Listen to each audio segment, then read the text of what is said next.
Hi guys, my name is Gabrielle Chisholm and I am coming to you all today to talk to you about closing the excellence gap, which is the same thing almost as an achievement gap. So oftentimes in meetings, I hear my administrators talk about how there is a gap in between our black students, well, minority students and white students. So that's kind of what we're going to get into today. This is a prime example of an excellence gap. So, closing the excellence gap starts with serving our minority students. We have to keep in mind that it's not just remediation, which is a common misconception. Students have to be liberated in order to learn, as you see in this photo. Liberation is being free from mental imprisonment and providing students with the ability to learn without restraint. It is giving students the freedom to approach matters in a very diverse manner. Diversity is embracing what every student brings into our classroom, regardless of where they come from. It actually helps us function in even a greater capacity when we have a diverse classroom. It is important to understand that the lack of diversity does not equate to a school necessarily being bad, but we do need to use it as fuel to fix the issue.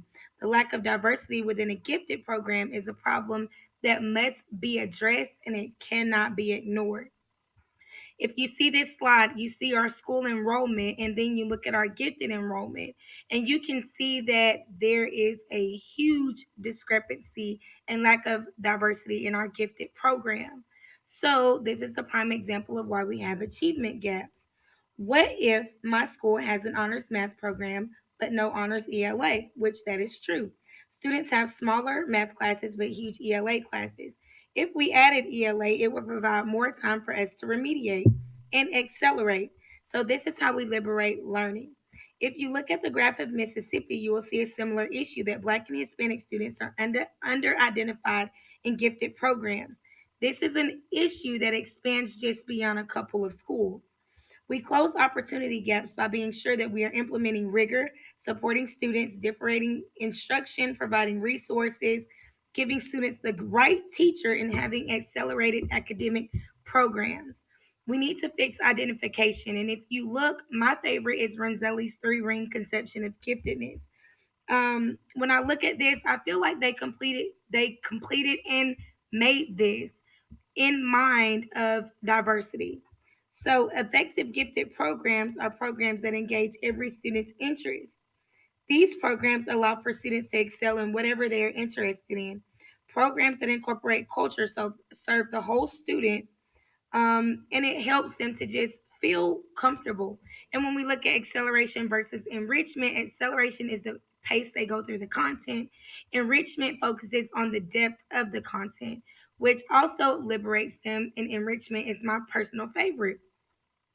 So we have to think about social emotional learning. As teachers, we have to ask more questions. I myself struggle with this because I don't really want to pry, but I've learned to take care of my students. I have to give them an environment where they can feel comfortable actually learning. So, building relationships requires empathy. Okay, it desperately requires empathy. And empathy is understanding. So, students desperately need to have more teachers that look like them. It is important to have a more diverse pool of teachers for our students to see. If we intend to close excellent gaps, we need professional development. Our schools have to start extending beyond remediation. Teachers need professional development in reference to gifted education and expectation, as well as things they can actually implement to push every student. If I've learned that when we serve our gifted students properly, it is much easier to remediate. Implicit biases. We have to check our implicit biases. That's our attitudes, stereotypes, and our beliefs. So it is our duty as teachers to always be culturally responsive. When we do this, we provide students with a place they can be comfortable learning in. So we have to know where we stand in order to do that. So we have to understand culture. And understanding culture is implementing that some in the classroom so that students can feel happy and comfortable to engage with the content and it gives them something to connect to. So building background knowledge is huge. When we build background knowledge, we really level the playing field. It gives students something to build upon. And when we do this, we are closing the excellence gap in the classroom. Awareness leads to fixing the issue. So, when we are aware of achievement gaps, we commit ourselves individually to helping every student achieve greatness.